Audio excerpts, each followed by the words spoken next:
Hello my dear students, now the next question section E से यहाँ से question start होते हैं और ये क्वेश्चन 5 मार्क के होते हैं। हम 31st क्वेश्चन यहाँ पर देख रहे हैं और इसमें 31st क्वेश्चन का फर्स्ट पार्ट हम यहाँ पर हमारी कंप्यूटर स्क्रीन पर अभी देख रहे हैं, फर्स्ट वाला पार्ट। और इसमें भी इंटरनल 2 पार्ट है। तो ए पार्ट है, बड़ा इजी क्वेश्चन यहाँ पर पूछा है, write two limitation of Ohm's law. Okay और उसका आईवी कैरेक्टरिस्टिक हमको प्लॉट करना है। तो अगर हम लिमिटेशन की बात करें, यहाँ पर हम फर्स्ट वाला ए पार्ट देख रहे हैं।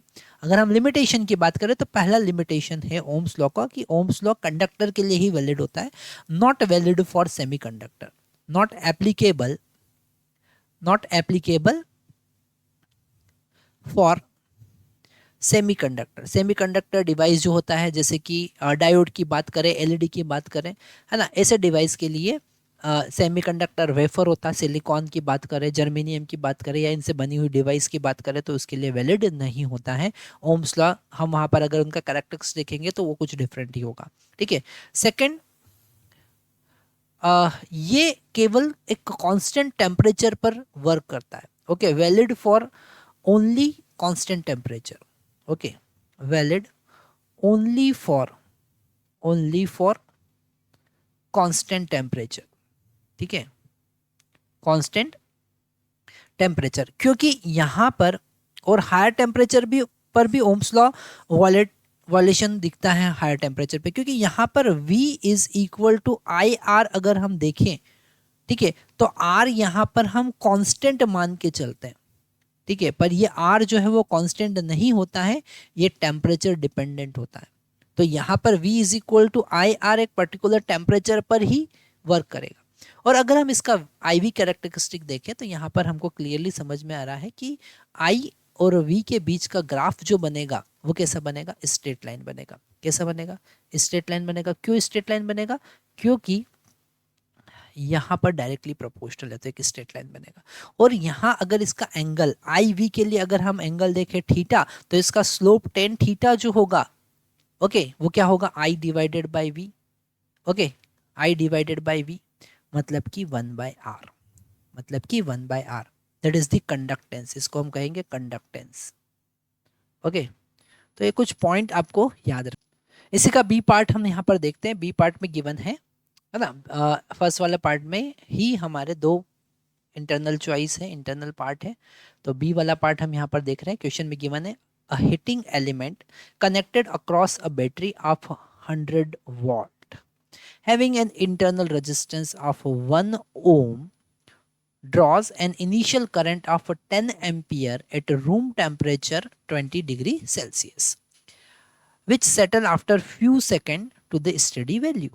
ठीक है, what is the power consumed by battery, ये जरा ध्यान से समझना पड़ेगा। पावर कंज्यूम बाय बैटरी हमको बताना है, बैटरी कितना पावर कंज्यूम कर रही है।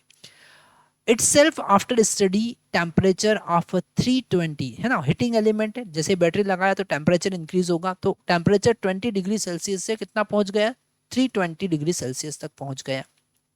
और यहाँ पर temperature coefficient of resistance over this average, उसका वैल्यू यहाँ पर गिवन है, दैट इज 3.7 इंटू 10⁻⁻⁴।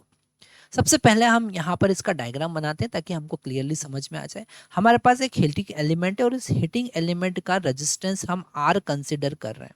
ओके, अब इस रेजिस्टेंस के अक्रॉस, इस हीटिंग एलिमेंट के अक्रॉस अगर हमने एक बैटरी लगाई जिसका खुद का एक इंटरनल रेजिस्टेंस 1 ओम का गिवन है।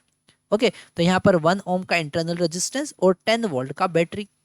ओके, यहाँ पर स्टार्टिंग में R का वैल्यू नहीं गिवन है, 20 डिग्री सेंटीग्रेड पर R का वैल्यू नहीं गिवन है, पर यहाँ गिवन है कि 10 एम्पियर का करंट वो ले रहा है। कितना ले रहा है, 10 एम्पियर का करंट ले रहा है। तो स्टार्टिंग में R का वैल्यू हम यहाँ से फाइंड कर सकते हैं। हम यहाँ पर लगा सकते हैं V is equal to I into R, है ना। तो V का वैल्यू यहाँ पर 100 वोल्ट है और I का वैल्यू 10 एम्पियर है और टोटल रेजिस्टेंस होगा R प्लस स्मॉल r, है ना, मतलब कि capital R plus small r 1। 0 से 0 हम यहाँ पर कैंसिल करेंगे, R का वैल्यू जब कैलकुलेट करेंगे तो 9 ओम आता है। ठीक है, इसको हम R नॉट लिख देते हैं। क्यों, क्योंकि टेम्परेचर के साथ में रेजिस्टेंस का जो रिलेशन है उसके लिए हम फार्मूला यूज कर सकते हैं, R is equal to R not in the bracket 1 plus alpha delta T, और अल्फा का वैल्यू यहाँ पर गिवन है। ओके, मतलब हमने स्टार्टिंग के टेम्परेचर 20 डिग्री सेंटीग्रेड पर टेम्परेचर जो 320 डिग्री सेंटीग्रेड टेम्परेचर पर जो रेजिस्टेंस था उसको 9 ओम लिखा है, और 320 डिग्री सेंटीग्रेड पे जो रेजिस्टेंस है उसको हमने लिखा है आर, और वो हमको फाइंड करना है। तो आर का वैल्यू हम यहाँ पर फाइंड करेंगे तभी हम पावर निकाल पाएंगे, क्योंकि पावर निकालने के लिए हमको क्या फाइंड करना है, हमको करंट फाइंड करना है ना, कि 320 डिग्री सेल्सियस पे करंट कितना होगा, है ना। क्वेश्चन में गिवन है पावर फाइंड करो, है ना। तो पावर कैसे फाइंड करेंगे, आई स्क्वायर इंटू उसका इंटरनल रेजिस्टेंस। ये पावर वो खुद इंटरनली कंज्यूम करेगा, वो डिलीवर नहीं कर रहा है, वो खुद इंटरनली कंज्यूम कर रहा है due to the internal resistance. तो यहाँ पे internal resistance R, I square R, हम तो आई का वैल्यू जो 320 डिग्री सेंटीग्रेड पर है वो हमको नहीं पता है, तो हम फाइंड करेंगे कैपिटल आर की हेल्प से। तो इस आई का वैल्यू जो होगा वो v divided by capital R plus small R का whole square into small R, ये हमको कैलकुलेट करना पड़ेगा।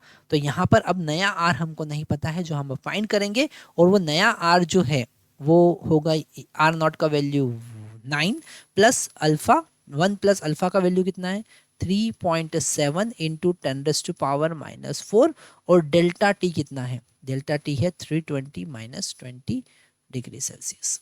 तो R equal to 9 into 1 plus 3.7 into 300 हुआ, और डिवाइडेड बाई 10,000, है ना। 10⁻⁻⁴ का मतलब क्या है 10,000, तो 2 जीरो तो यहाँ कैंसिल हो जाएंगे। इसको आगे सॉल्व करेंगे तो r is equal to 9 in the bracket 1 plus, इसको जब हम 3 और 3.7 का मल्टीप्लाई करेंगे तो हमको यहाँ पर मिलेगा डिवाइडेड बाय 100, हमको यहाँ पर मिलेगा 0.11। ओके, तो अप्रोक्सीमेट जब हम इसको कैलकुलेट करेंगे तो हमको मिलेगा 9.99 ओम, जिसको हम r का वैल्यू लिख सकते हैं 10 ओम। अप्रोक्सीमेट कितना लिख सकते हैं 10 ओम। ओके, तो r का वैल्यू हमारे पास 10 ओम आया। यहाँ पर पावर हमको फाइंड करना है, सारी वैल्यू पुट करके पावर फाइंड कर लेंगे। v का वैल्यू यहाँ पर 100 है, r का वैल्यू 10 ओम आया, स्मॉल r का वैल्यू 1 आया, इसका स्क्वायर हम करेंगे और यहाँ पर 1 हो जाएगा, है ना। तो ये हो जाएगा हमारे पास 10⁻⁴ डिवाइडेड बाई 11 स्क्वायर, मतलब कि 1 हम लिख सकते हैं 10,000 डिवाइडेड बाई 121। ओके, इसको हम आगे कैलकुलेट करेंगे तो पावर हमारे पास में आएगा 82.64, है ना। ये कैलकुलेट आप खुद कर सकते हैं, 82.64 वाट पावर कंज्यूम करेगी बैटरी, है ना।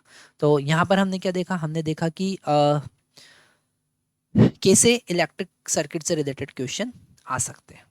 नेक्स्ट हम इसका सेकंड पार्ट देख